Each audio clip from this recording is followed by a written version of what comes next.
Thanks for wasting our time today. I understand this is a marriage proposal, but we do not approve. Please give up and go home now. When we went to my boyfriend's family home to announce our engagement, his mother glared at me, speaking down to me like this. I knew from the start that his parents didn't like me, but I can't back down here. I steeled myself and proceeded to introduce myself to my future in-laws. My name is Marina. I'm 26 years old and work in the General Affairs Department of a manufacturing company. I have a boyfriend who I've been dating since last year. His name is Travis. He's 3 years older than me and we work in the same department. He has a soft expression and his kindness shines through when he smiles. That's what made me fall in love with him. Since we both live alone, we often visit each other's places and enjoy our dates on the weekends. We've built a happy relationship. My parents' home is nearby, so I often take Travis to their place to hang out. My parents really like Travis, and when he visits, they always serve up great meals than usual. Travis gets along well with my father, and I thought that everything would be fine even after we got married. However, Travis has always been reluctant to introduce me to his parents. When I asked him why, he looked troubled. Could you wait a little longer? My parents are nothing like yours. I wish I had been raised by people like your parents. When he said this, he looked somewhat sad. I wondered if he might be on bad terms with his parents. I decided to wait until he was ready to talk about it. I wasn't in a rush to get married, and I thought it would be best for him to tell me when he was ready. But life doesn't always go the way you want it to. One holiday, while Travis and I were heading to our favorite restaurant, a surprising turn of events unfolded. As we were guided to our seats by the staff, Travis suddenly looked shocked and began to fidget uncomfortably. "What's wrong?" I asked. He was at a loss for words and could not answer properly. Well, he said, looking away. Wondering if I had done something wrong, I felt anxious. Just then, "Oh, isn't that dear Travis? I haven't heard from you in a while. I was wondering what you were up to." A woman in her 50s approached our table, chatted amiably with Travis, and then looked at me appraisingly. She had distinctive downturned eyes that made it feel as though she was glaring at me. Perhaps her hair, tied neatly at the back, accentuated the slant of her eyes. As I returned her gaze with a puzzled look, she let out a dismissive chuckle. "Are you really hanging out with a country hick like her, Travis? You're such a good kid. If you don't like it, you have to tell her straight. Otherwise, girls like her won't get the hint." At her words, Travis's face tensed up. He glared back at the woman and defended me. "I won't tolerate any insult to her." But the woman, giving me a pierced look, said, "It's a pity my boy's been fooled by a girl like you. Leave Travis alone right now." Then she headed toward the cashier, paid her bill, and left the diner. "What was that about?" I asked, looking at the departing woman. Travis responded with a weak voice. "That's my mother. A few years ago, because of her, I had to break up with someone I was considering marrying. She said she didn't want to get married if it meant dealing with a mother like that. So that's why she had such an attitude. Yeah, if you decide to continue being with me, there will be a lot of complications. Should we break up here? Don't worry, I won't bring my personal issues into work, and I'll make sure you won't have any trouble." Travis looked pained. "I see. But I still want to be with you, Travis. Do you really want to break up with me?" Travis looked shocked at my words. "You know I have such a mother. If you marry me, it will be a burden on you." "I don't mind. I think that's part of marriage. And we don't have to live with her, right?" "We will never live with her. If she insists, I'll request a transfer at work and we can move far away." Travis looked at me very seriously. I returned his gaze with a smile. Then I feel reassured. Is it strange if I propose to you? Are you sure? Yes, of course. I want to live with you in the future, I said, feeling heat spread through my body out of embarrassment. I was sure my face was turning red. I feel a bit upstaged, but I'm really happy. I want to be by your side for the rest of my life. Finally, Travis smiled and I felt relieved. Afterward, Travis and I decided to introduce ourselves to my parents. They were delighted and eagerly asked how we had decided to marry. This meant I had to talk about my soon-to-be mother-in-law. We tried to sidestep the conversation, pretending to be shy. We were hoping to divert questions about my mother-in-law, but my mother wouldn't allow it. Have you already introduced yourself to Travis's parents, or is that still to come? Travis and I were taken aback by her question. No, I don't plan on informing our parents about us getting married. What? Why not? Travis's answer caused my mother to gasp in surprise. Because I'm sure my parents would never approve of our marriage. At this point, my father gave us a stern look. That's not acceptable. Marriage is a union of two families. Your mom would be devastated if she found out you were married without her knowledge. You both should at least greet them once. If they still refuse, come talk to us. We'll certainly help you out then. My father's words were strong and reassuring. However, Travis gave me a look of concern. I'm fine. I said this with a smile, hoping to ease his worries. I thought if we couldn't overcome this hurdle, we wouldn't be able to find our true happiness together. Later, Travis informed his parents that I would be coming to greet and introduce myself. They didn't seem welcoming, but he managed to arrange the meeting anyway. Travis's father was a CEO, and they lived in a large house. The yard was also expansive. When I stepped in, a large dog started barking. Travis approached with a smile and petted the dog's chin. The dog quieted down and let me pet him too. While we were playing with the dog, the front door opened and his parents came out. His mother, with her sharp gaze, exuded an intimidating aura, and his father, equally high-handed, looked down upon me. "Don't touch our dog! You're disgusting!"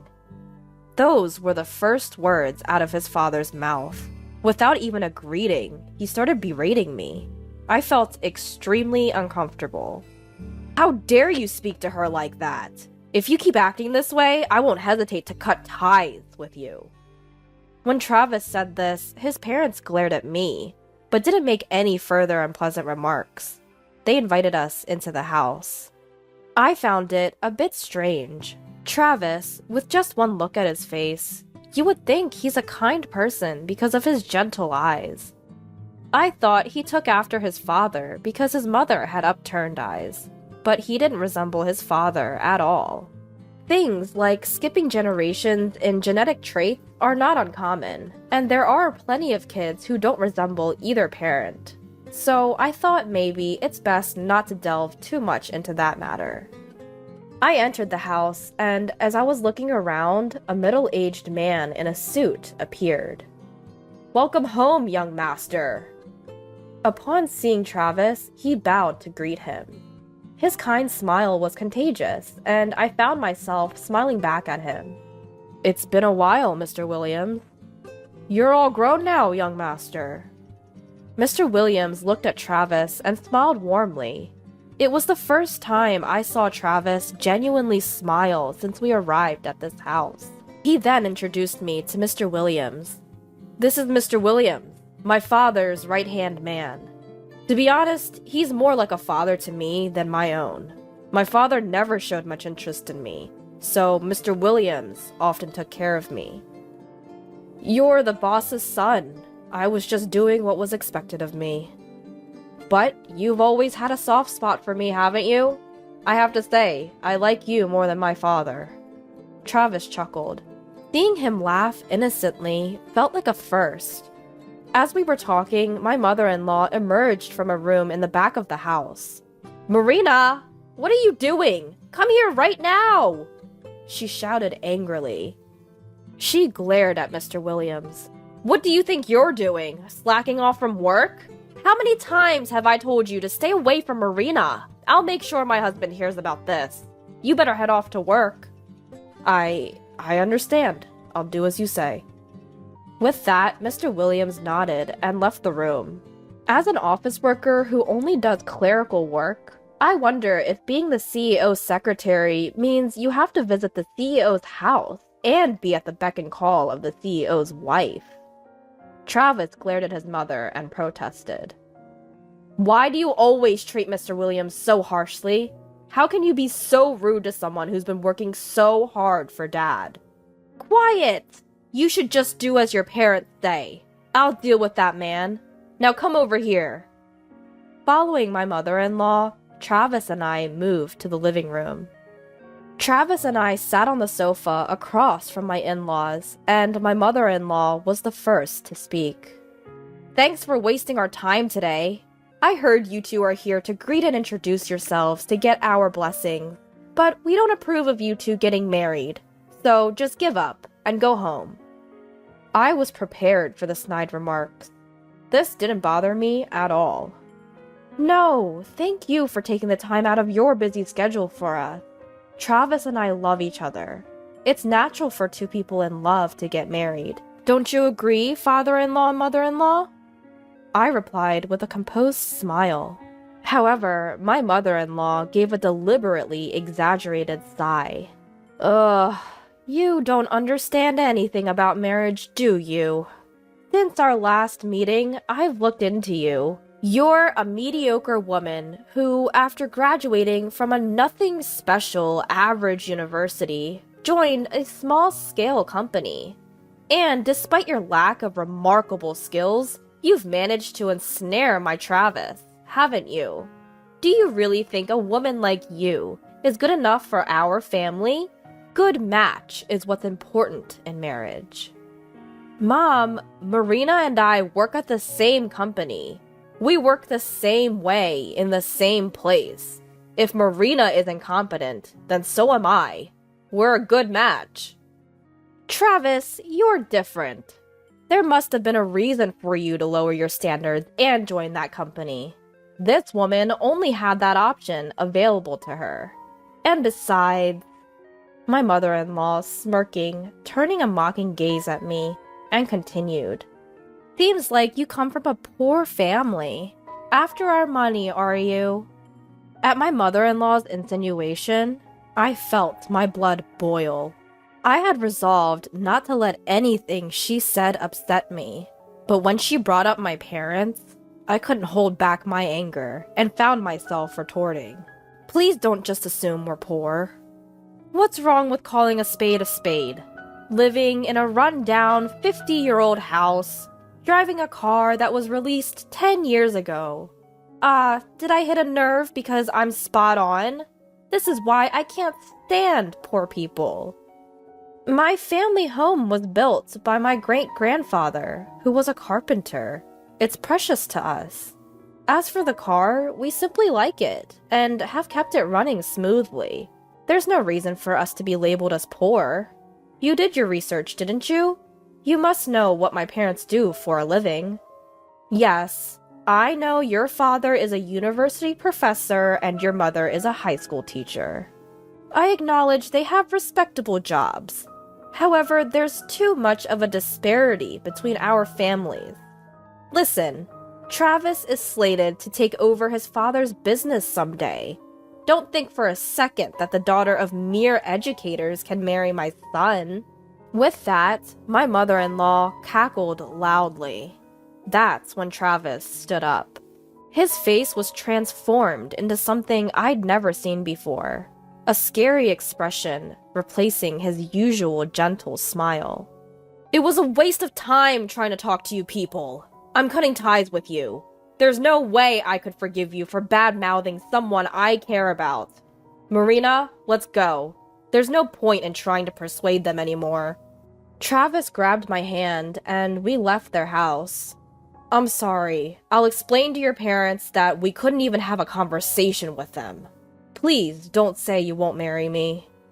I could only nod in response to Travis's desperate plea. Travis and I went straight to my parents' house and told them what had happened as his parent. Travis had anticipated this might happen and had brought along a voice recorder. All of my mother-in-law's snide remarks were recorded, and after listening to them, my parents pondered a bit and then said, "Sure, the way his mother spoke was not nice, but you two are giving up too easily. We'll try to work out a strategy, so you go ahead and keep making your wedding preparations.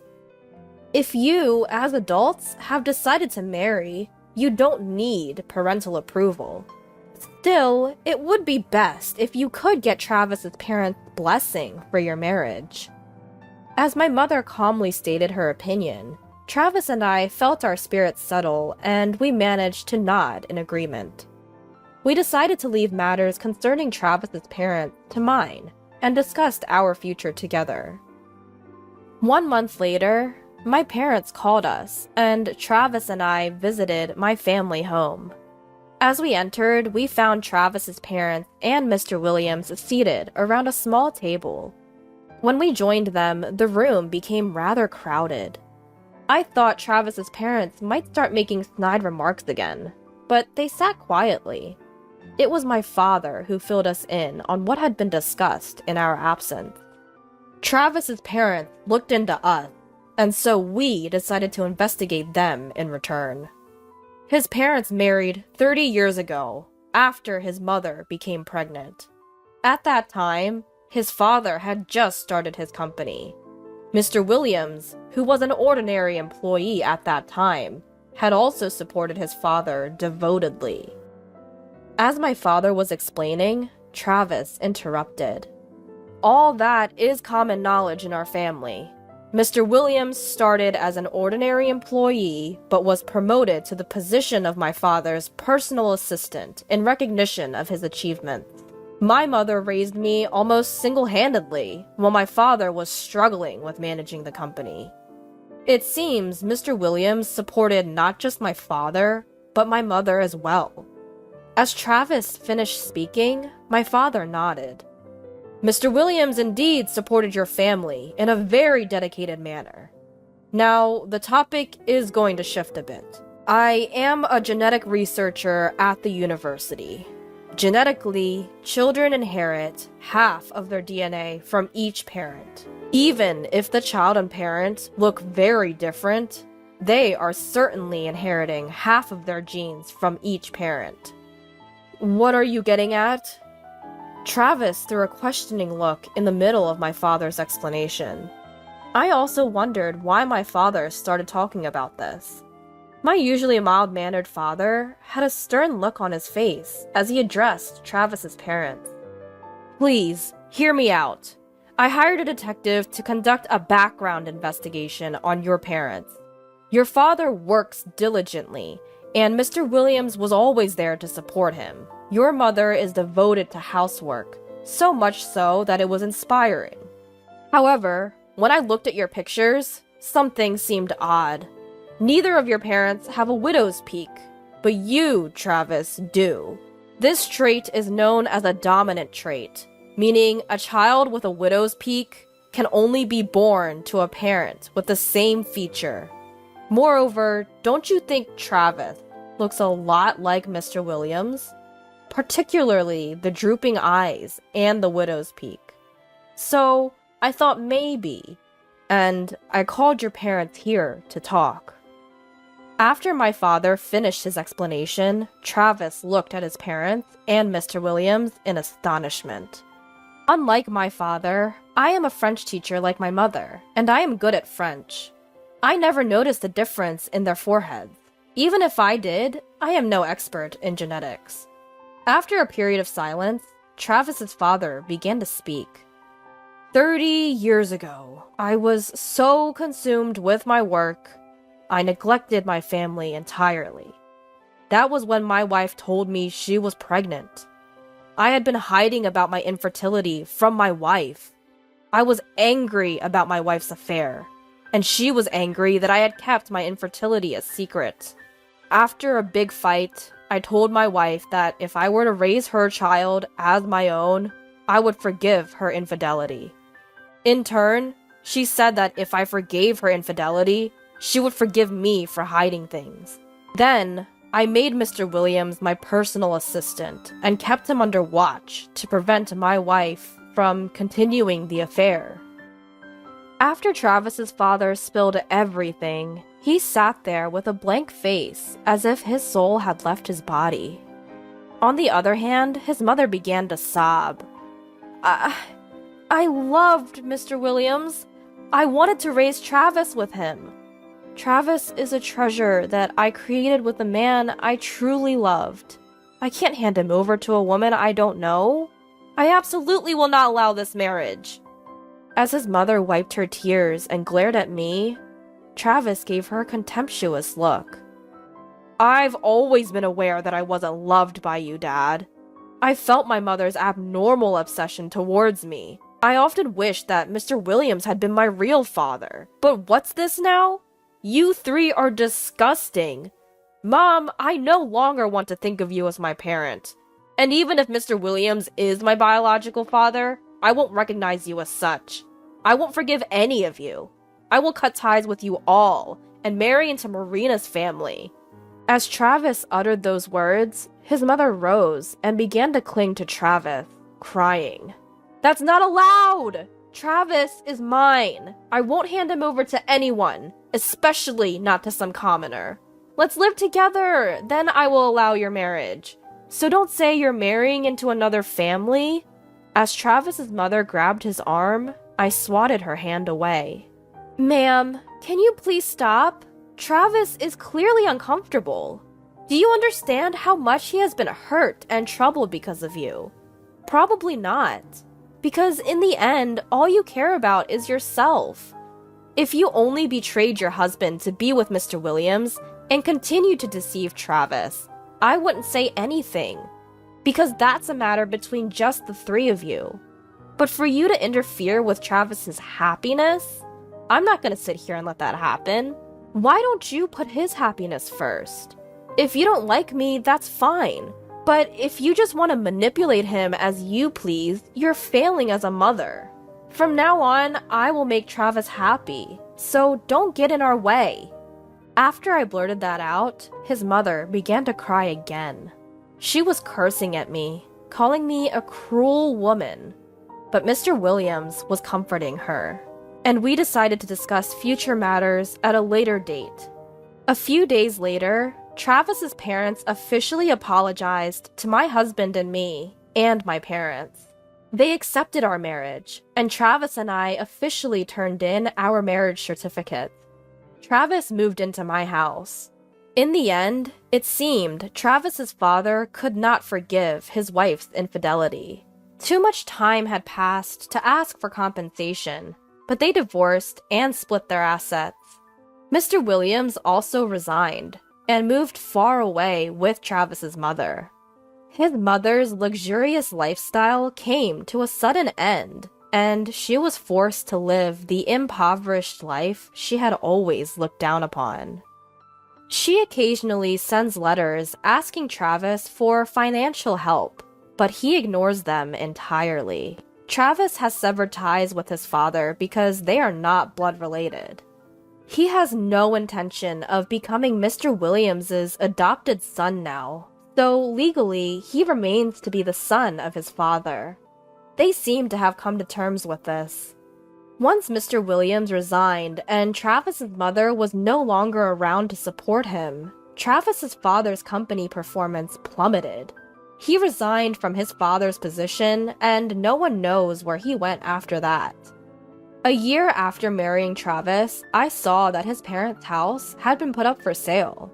We had a wedding ceremony, but because of Travis's complicated family issues, we kept it small, with only close family and relatives. Even so, it was a memorable occasion, and I was satisfied.